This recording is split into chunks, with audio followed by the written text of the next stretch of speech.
أسعد الله مساءكم بكل الخير أو صباحكم على حسب أنت بتتفرج على الفيديو ده إمتى. أحب الصالحين ولست منهم. أحب الصالحين ولست منهم. أنا زي الدكتور ضياء كده ما قال على نفسه رحمه الله. لاهي وعاصي. فلو حضرتك هتقول عليا درويش فأنا مش درويش. أحب الصالحين ولست منهم. ويا ليتني كنت منهم. ده شيء. الشيء التاني آرائي تخصني وحدي وتخص متابعيني. دعوايا هي دعوة للتدبر، للتفكر. كل طرح بطرحه هو مجموعة من التساؤلات. مجموعة من التساؤلات. التساؤل مشروع.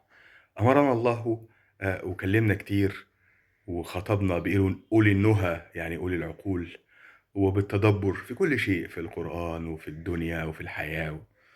فنحن مأمورون بالتدبر، فما أفعله أنا هو مجرد تساؤلات وتدبر في شؤون كلها العامة والخاصة والإنسانية والحياتية لي ولإخواني في كل بقاع الأرض.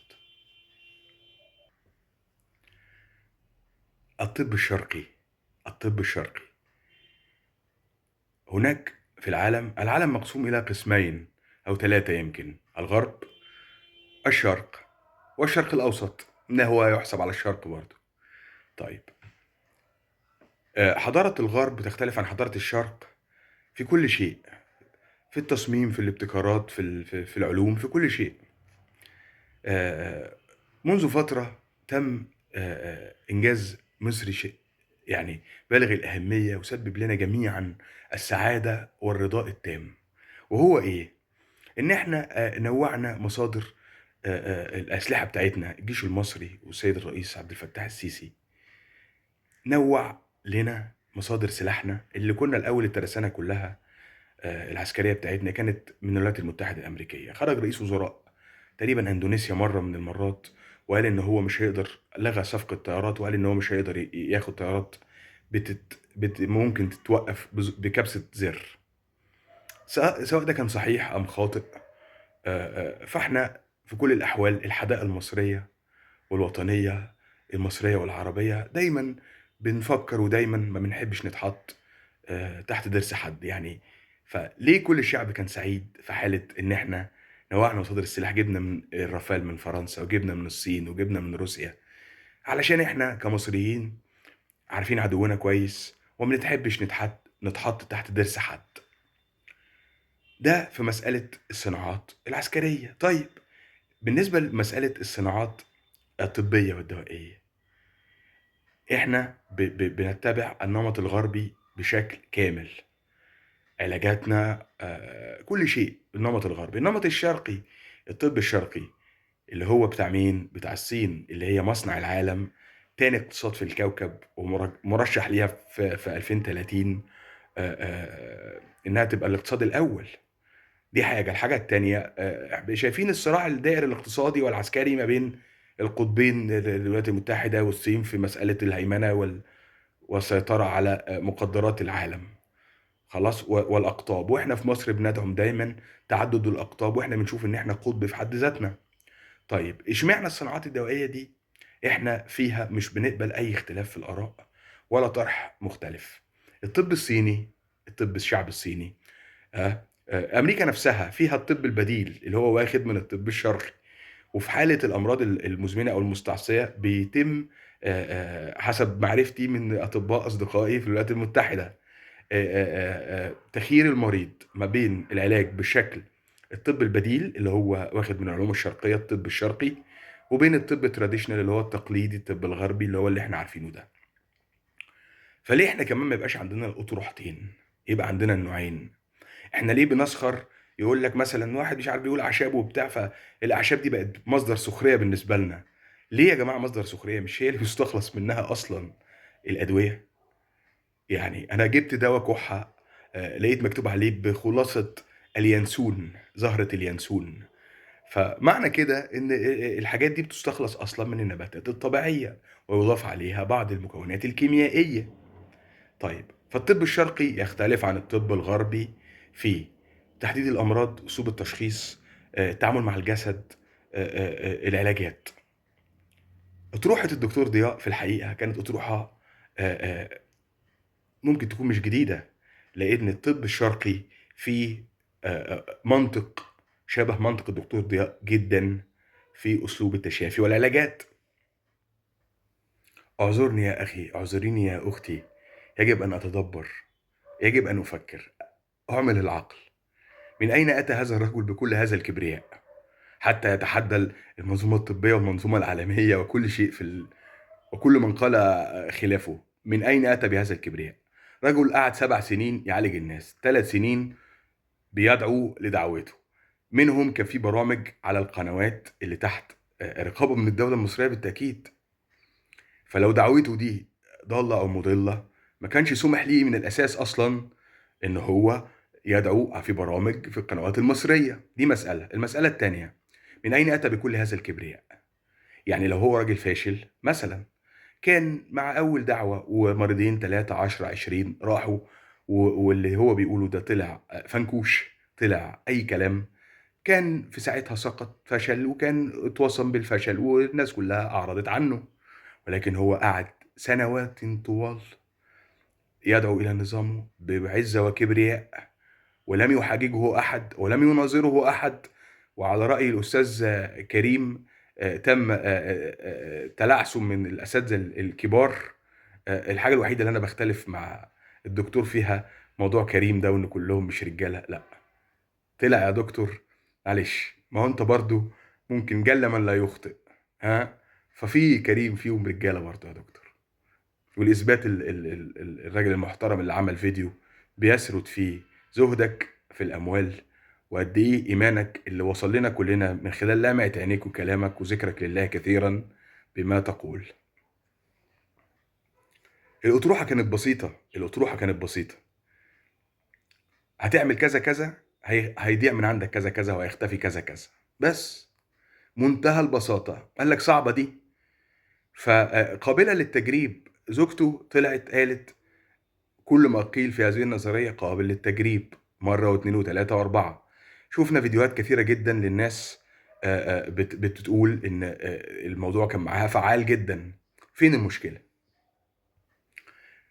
المشكلة إن خرج علينا بعض الإعلاميين والسادة النجوم السينمائيين والغنائيين، ويقولوا أن من يدعو أو يتدبر أو يفكر أو حتى يستعرض تجربته عن نظام الطيبات ده مجرم قاتل.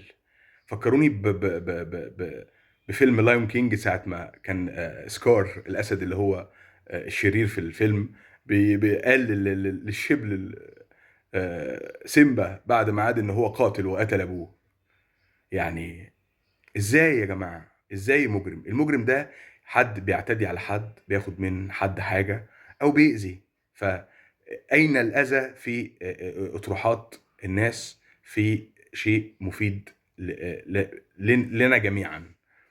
ده بالإضافة إن حرية التعبير مكفولة لكل مواطن، حرية التفكير، حرية الأكل، أكل إيه وأعرض عن إيه، التجارب الشخصية، حملات الترويج للممثلين اللي طلعوا بيقولوا على الناس اللي بتتكلم عن الدكتور ضياء، عن موته، عن نظريته، عن الأكل اللي قال عليه إن هم مجرمين، وبيقولوا على ده حملات ترويج. حملات الترويج دي انتوا اللي تعرفوها، انتوا اللي كنتوا بتاخدوا تحصدوا فيها الملايين للمشروبات الغازية أو للشركات العالمية. ولكن الناس اللي طالعة دي ملهاش أي مصلحة في أي شيء سوى قولة الحق، إحساسهم بالجميل، برد الجميل لحد لم يروه ولم يقابلوه وما خدش منهم جنيه، وتسبب لهم في سعادة أو في إزالة ألم أو إزاحة ألم. فمحاولة إخراس تجارب الناس، وبعدين حتى لو تاني وتالت ورابع، حتى لو أخرسنا كل من يتواجد في الدول المصرية أو العالم العربي، إحنا مش عايشين لوحدينا في الكوكب. ناس كتيرة جدا من كل دول العالم دلوقتي. انا في الفيديوهات السابقة اللي انا عملتها، الناس بعتالي من المغرب ومن تونس ومن الجزائر ومن ليبيا ومن استراليا ومن امريكا يعني الموضوع ما بقاش موجود في مصر بس، ولا بس في العالم العربي. ده بالاضافة إن كل ما الموضوع دَوًّا الناس ما يتردّش عليه بالمنطق وبالعلم وبالعقل، خلاص هيزدهر وهيشتهر أكتر. ليه؟ لأن الناس بتوزن والناس بتفهم والتجربة بسيطة. الراجل قال لك جرّب، امنع كذا يحصل كذا، خلاص التجربة بمنتهى البساطة. فيعني كل الناس لن يتكلّفوا ولا يتكبّدوا شيئًا في التجربة على الأقل، على الأقل.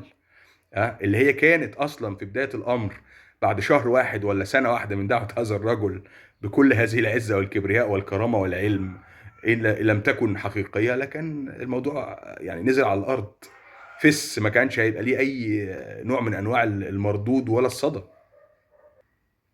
ختامًا، لو كان تفنيد الأفكار آآ أو العلوم أو الأشياء أو التدبُّر ده جريمة، فيعني كل أصحاب العقول هيبقوا أول المجرمين.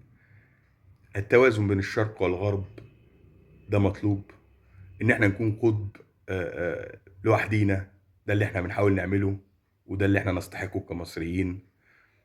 آآ الطرح الفكري والعلمي بأدب وبدون تراشق وبدون تجريم الآخر، آه، و ومحاولة تشويه الآخر وشيطنته.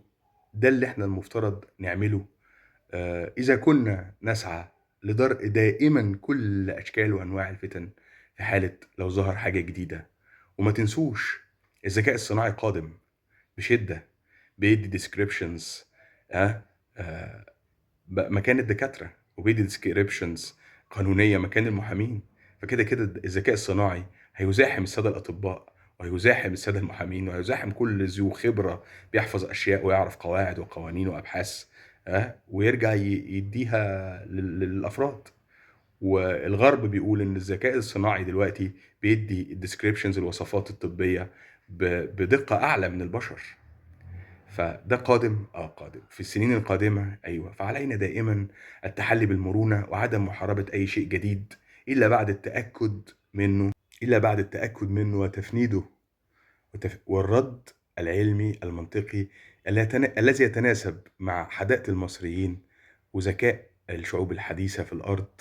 لأن العالم بقى فيه سماوات مفتوحة وبقى فيه إنترنت وبقى فيه اطلاع على كل شيء. أسعد الله مساءكم بكل خير. أي دعوة لعدم التدبر أو التفكر هي بالتأكيد غلط. كبت الحريات والحقوق والأفكار بالتأكيد من وجهة نظري الشخصية هتكون غلط. لازم نتماهى ونفند ونتدبر ونوازن مصالحنا ما بين الشرق والغرب، حتى نكون قطب بحد ذاتنا، ونكون دايما على الخير. أسعد الله مساءكم أو صباحكم بكل خير. تحياتي.